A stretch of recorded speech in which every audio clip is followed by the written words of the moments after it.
Polar, directed by Jonas Arkeland, is a neo-noir film based on the graphic novel.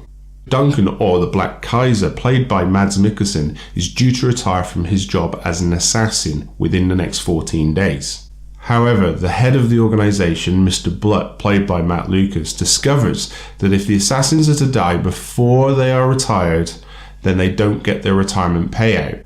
Duncan is next on the list, and in 14 days he will receive over $8 million. Mr. Blutt decides to send his assassins to kill him so that he can't receive the money. So I want to talk about the fact that there's so many comparisons between this film and John Wick. They're both neo-noir films. This one is from a graphic novel, and there's a very similar storyline. How the assassin wants to retire or wants to get away from the business, and the organization won't let them. It would be unfair to say that one has copied from the other, I think, because John Wick started filming in 2012, and actually the graphic novel for this book was written in 2012. So although, yes, this has been filmed many years later, and Arkeland would be silly not to have seen the John Wick films, given that that's very much what his film's about, it's unfair to say that one may have stole from the other. It's got a quite obvious Quentin Tarantino feel to it as well, moving between scenes with very dramatic sort of zoomy features. Arkeland seems to have focused very much on the use of colour in the film, which is not unusual for a neo-noir film. You have a very cold environment, but then the focal points are very vibrant. And I don't know whether that's because he wanted it so much to appear like the graphic novel. I believe he needed to include fans from the graphic novel, to get their interest, and he needed to include some of the styles of it. But how much of it has actually come from the fact that he is a music video director at heart? So the costumes and the sort of very vibrant colours and clothes is quite a big thing in music videos. Catherine Winnock plays Vivian, who's kind of like the project manager for the assassins. She's the one that brings the envelope and goes, "This is your target." But every time you see her, she has a different outfit on, and not only that, she has a different wig on, and she has a phone case that will match her outfit. So the colours are just used throughout the film, and actually they're really fun. It's really quite an interesting thing. I didn't think that took away from it, and I certainly didn't think that he should have spent more time on the film rather than sort of including this feel. There is a few parodies between this film and John Wick, one of which is he goes and buys himself a dog. I'll let you see what happens there. I like to think that was like a tip of the hat to the filmmakers, but not just that, to the viewers, as if to say, yeah, we know there's similarities between our storyline and John Wick's storyline, but there's room for both. They're both great films. Some interesting trivia for you. This is actually the fourth time that Mads Mikkelsen has played a character with an eye patch.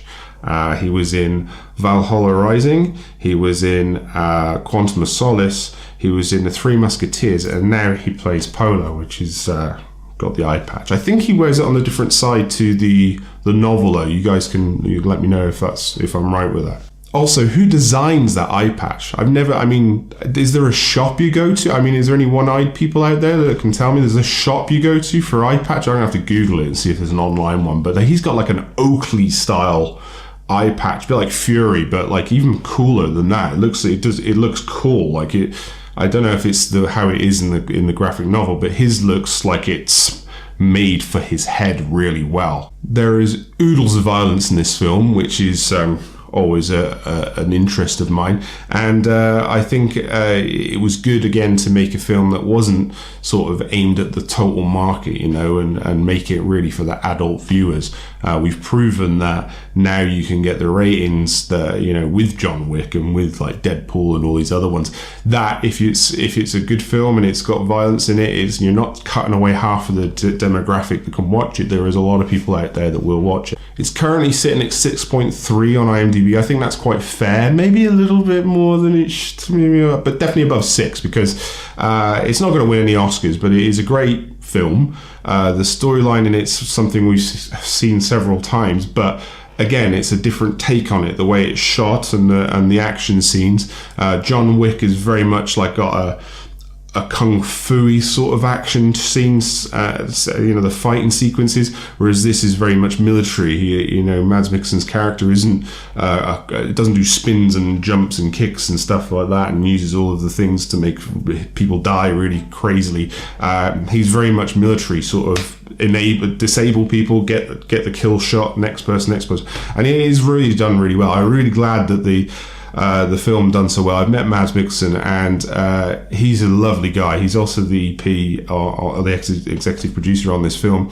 So I want him to do well. He was in Doctor Strange. He was in James Bond. He's been in some great films, and as I said, he's a really nice chap. So it'd be unfair for him to invest so much in this and it not do so well. So there's a couple of cameos in it. Johnny Knoxville right at the beginning, and Richard Dreyfuss right at the end.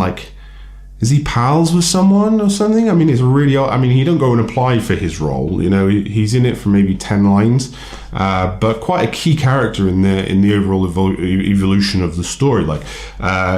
It's like he turned up on set and they're like, "Oh, Dreyfuss is here." He could be the guy that, or he's, or on the other hand, he could have been just like, "Oh God, Dreyfuss is here." Can someone give Dreyfuss a job? He's been hanging around the set for weeks now. Oh, you kidding? I do love Dreyfuss. Obviously, he's in Jaws and he's a legend.